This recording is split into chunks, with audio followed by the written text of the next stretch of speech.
bago lang to. January 4, nagbayad ng 3.4 million in check, in cash. And in January of 2024, 5.3 million in check. Paki-flash lang in 2024. Is that the 2024? Okay.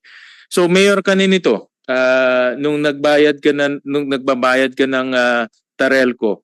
At sinabi mo kanina wala kang connection sa Pogo, pero pag walang kuryente, walang Pogo. No, ganun kasimple lang 'yon. 'Di ba? Kung hindi mo yung binayaran ng kuryente, walang Pogo, walang mare-raid, walang human trafficking, walang torture, wala. Pero tuloy-tuloy ka nagbayad. Even nung mayor ka, nagbayad ka.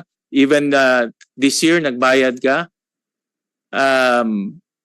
So alam mo na may nangyayari dyan. At we can also prove na